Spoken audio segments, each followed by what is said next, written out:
ሰላም ጤና ይስጥልን የተከበራችሁ ውድ ኢትዮጵያውያን ሁላችሁም በያላችሁበት ሰላምና ጤና እየተመኘን ለሰዓቱ የተመረጡ አጫጭር መረጃዎችን ይዘን ተመልሰናል። አዘጋጅና አቅራቢ ኤፍሬም ሳሙኤል ነኝ። እስከ ፍጻሜው አብረን እንቆይ።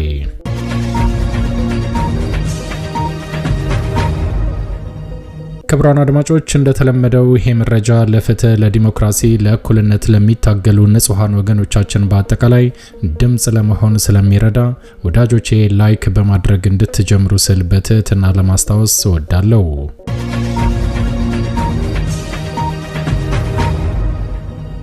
ውድ ኢትዮጵያውያን አሁን ይዤላችሁ የቀረብኩት መረጃ አጫጭር መረጃዎች ናቸው።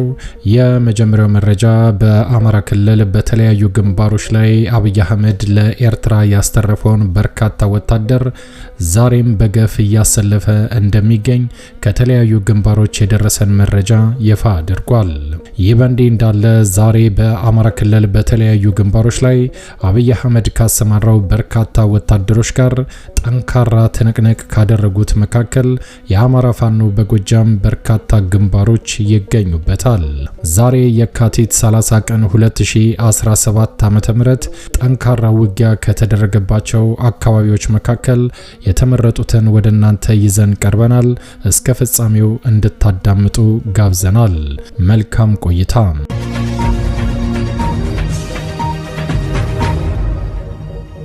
ውድ ኢትዮጵያውያን ቀዳሚ ወዳደረኩት መረጃ ሳልፍ ዛሬ የካቲት 30 ቀን 2017 ዓ.ም አብይ አህመድ ካሰማራው በርካታ የመከላከያ ዩኒፎርም ከለበሱ ጦር ሰራዊት ጋር ከፍተኛ ግብግብ ያደረገው የአማራ ፋኖ በጎጃም ጠላት ሙሉ ለሙሉ ተደምስሷል ሲል ዛሬ በላከው መግለጫ ይፋ አድርጓል።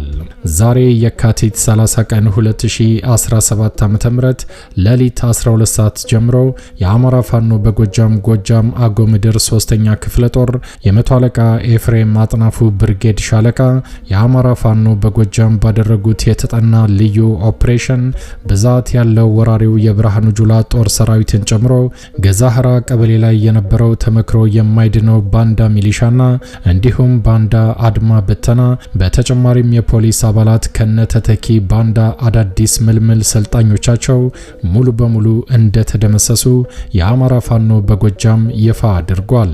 ይሄ ከቀናት በፊት ከየቦታው ተለቃቅመው ወደ ወረዳዋ የገጠር ከተማ ገዛህራ ገብቶ የነበረ በርካታ የጠላት ኃይል ዛሬ የካቲት 30 ቀን 2017 ዓ.ም ህዝቡን ከቤተ ክርስቲያን መልስ በማስገደድም ገዛህራ ከተማ ላይ ብልጽግናን የሚደግፍ ፋኖን የሚያወግዝ ሰላማዊ ሰልፍ ለማድረግ አስቦ ሰፊ ስራ እየሰራ የነበረ ሲሆን ይህንን የጠላት እቅድ ቀድሞ ያወቀው የአማራ ፋኖ በጎጃም አገው ምድር 3ኛ ክፍለ ጦር መቶ አለቃ ኤፍሬም አጥናፉ ብርጌድ ዋና ጦር መሪ መቶ አለቃ ለዓለም ጌታነ በሰጡት ስምሪት መሰረትም ወደ ቦታው የተንቀሳቀሰው የመቶ አለቃ ኤፍሬም አጥናፉ ብርጌድ ሻለቃ ሰልፍና ስብሰባ ከህዝብ ጋር ሳይሆን ቀደም ሲል በዚህ ብርጌድ ከተሸኙት አለቆቻቸው ጋር ከነ ሞገሴና ብዙ መሰሎቻቸው ጋር ይሁን ሲሉ 73 የሚጠጋ የጠላት ወታደር በአማራ ፋኖ በጎጃም በተወሰደበት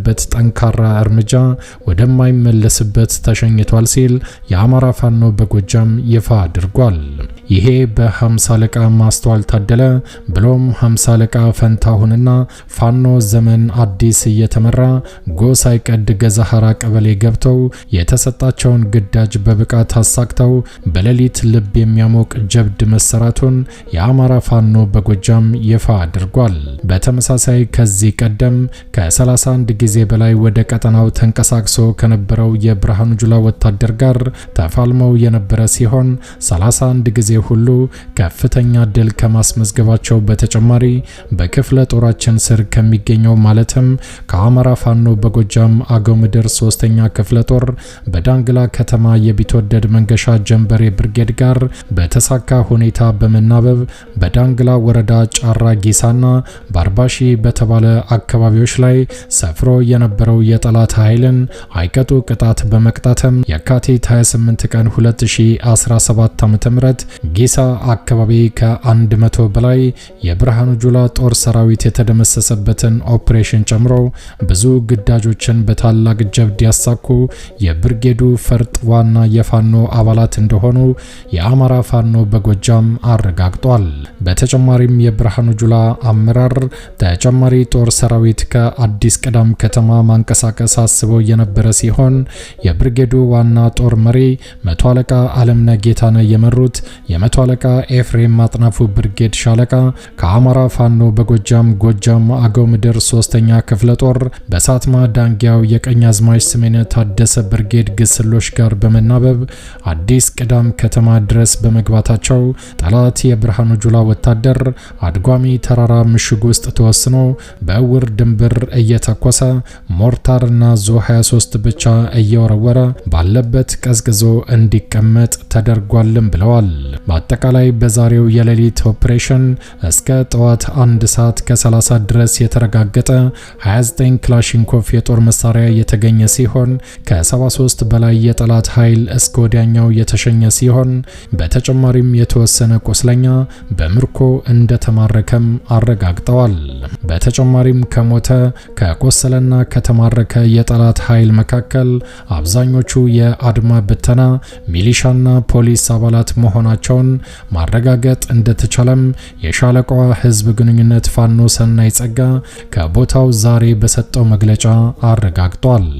ፋኖ ተሻገር አደመ የመቶ አለቃ ኤፍሬም ማጥናፉ ብርጌድ ህዝብ ግንኙነት ኃላፊ የካቲት 30 ቀን 2017 ዓ.ም የአማራ ፋኖ በጎጃም የተገኘ ድልን በተመለከተ የተሰጠ መግለጫ።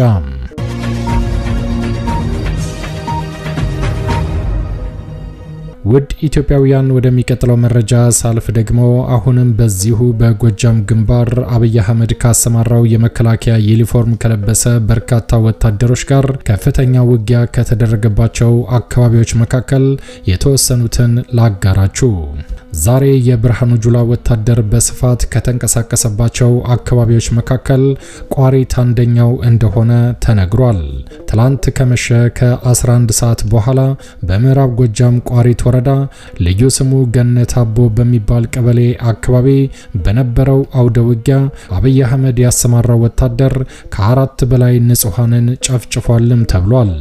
በተጨማሪም ይሄ ወታደር የበርካታ ገበሬዎችን እህልና የከብት መኖን በማቃጠል ሀብት ንብረትን እንደዘረፈም የጎጃም አማራ ፋኖ ይፋ አድርጓል። በአሰቃቂ ሁኔታ ከተረሸኑት ንጹሃን መካከልም አለሙሽ በሪሆንና ዋለ አድገህ የተባሉ ግለሰቦች ተጠቃሽ የሆኑ ሲሆን ስማቸው ያልተጠቀሰ በርካታ ንጹሃን ወገኖቻችንን ረሽኖና አቁስሎ መሄዱን አረጋግጠናል ሲል እዙ በሰጠው መግለጫ ይፋ አድርጓል። በተለይ ዋለ አድገህን የተባለ ግለሰብ የግል መሳሪያ አለ አውጣ፣ አማራ የሆኑ ሁሉ መሳሪያ አለው፣ ስለዚህ አንተም ይኖርሃል በማለት እንደረሸኑትም እዙ ባወጣው መግለጫ ይፋ አድርጓል።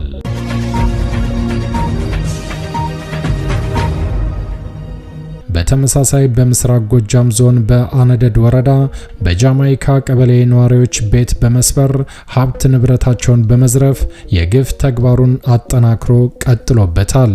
በተመሳሳይ በአካባቢው የሚንቀሳቀሰው የአማራ ፋኖ በጎጃም ህዝብን ለመታደግ በሚያደርገው እንቅስቃሴ ከአብይ አህመድ ወታደሮች ጋር ከፍተኛ ፍልሚያ ማድረጉን ቀጥሎበታልም ብሏል።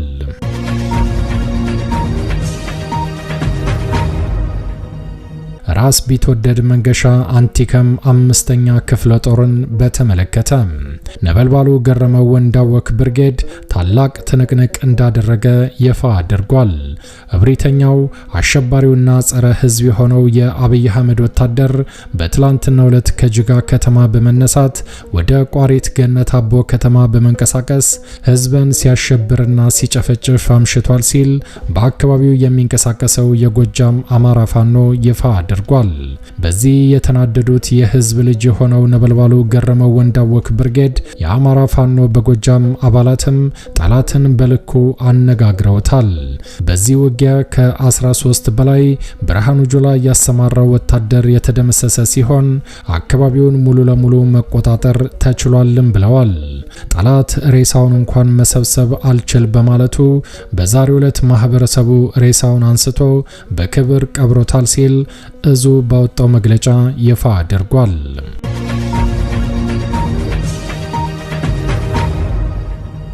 በላይ ዘለቀ 8ኛ ክፍለ ጦርን በተመለከተ ዛሬ የካቲት 30 ቀን 2017 ዓ.ም በላይ ዘለቀ 8ኛ ክፍለ ጦር በደጀን አካባቢ ጠንካራ ፍልሚያ አድርጓል። ዛምብራ ብርጌድ ደጀን አባይ ድልድይ አካባቢ በፌዴራል ካምፕ ላይ ጥቃት እንደፈጸመም አረጋግጠዋል። በትላንትናው ዕለት ማለትም የካቲት 29 ቀን 2017 ዓ.ም የዛምብራ ብርጌድ አናብስት የጎጃም አማራ ፋኖችም የአባይ ድልድይን ተሻግረው በወሰዱት ጠንካራ እርምጃ የጠላትን ኃይል ከጥቅም ውጭ እንዳደረጉት ይፋ አድርገዋል። የአማራ ፋኖ በጎጃም ዛምብራ ብርጌድ ይህንን ጠንካራ ጥቃት የፈጸመው ከጠዋቱ 12 ሰዓት ገደማ ሲሆን የፌዴራል ፖሊስ ካምፕን በአርፒጂ በመምታት ከጥቅም ውጭ ሲያደርጉት የተቀረውን የማጥቃት እርምጃም በስናይፐርና ብሬን እንደተጠቀሙም ይፋ ተደርጓል። በዚህ አካባቢ በተደረገው ጠንካራ ፍልሚያ ከ30 በላይ መደምሰስ የተቻለ ሲሆን ቀሪውን የብርሃኑ ጁላ ወታደር ቁስለኛ ማድረግ እንደተቻለም አረጋግጠዋል። የአማራ ፋኖ በጎጃም ዛምብራ ብርጌድ ፋኖችን ምታቸውን መቋቋም ያልቻለው ወራሪ ወታደር በየቀኑ እየተበታተነ ይገኛልም ብለዋል። በተለይ በጎጃም የሚንቀሳቀሰው አብይ አህመድ ለኤርትራ ያሰበው በርካታ ወታደር በትንትኑ እየወጣ እየተመታና እየተደመሰሰ እድለኛው እጁን እየሰጠ የታጠቀውን የጦር መሳሪያ ለፋኖ እያስረከበ ድሉ ተጠናክሮ ቀጥሏል ሲል የአማራ ፋኖ በጎጃም ይፋ አድርጓል።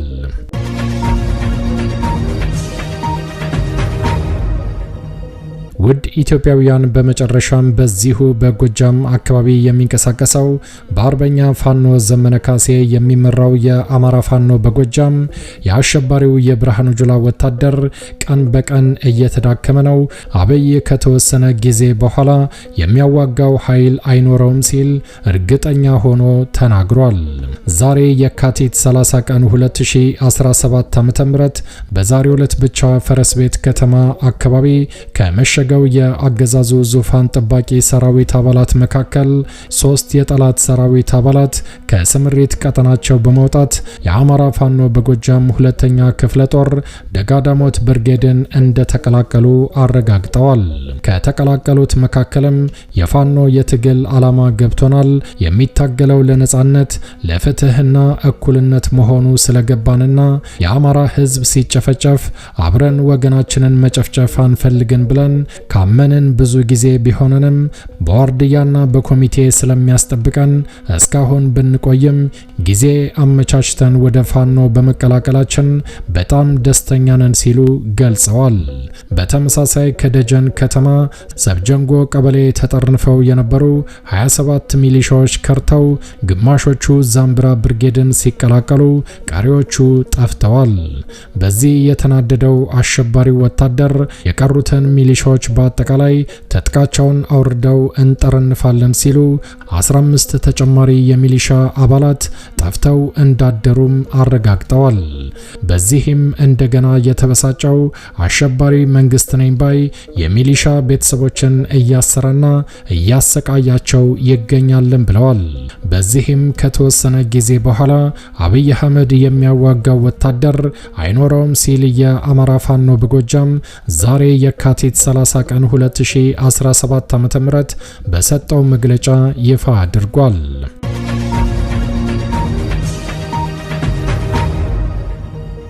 የተከበራችሁ ውድ ኢትዮጵያውያን ለሰዓቱ ያዘጋጀነው አጫጭር መረጃ ይሄን ይመስል ነበር። እንደ ወትሮው ለማስታወስ እንወዳለን ለቻናሉ አዲስ ከሆናችሁ ሰብስክራይብ በማድረግ የደወል ምልክቷን በመጫን ፈጣንና ታማኝ መረጃዎችን መከታተል ይችላሉ። አዘጋጅና አቅራቢ ኤፍሬም ሳሙኤል ነበርኩ። በሌላ አጫጭር መረጃዎች እስከምንገናኝ ቸር ያሰማን። ኢትዮጵያ ለዘላለም ትኖር። ዘረኝነት ይውደም።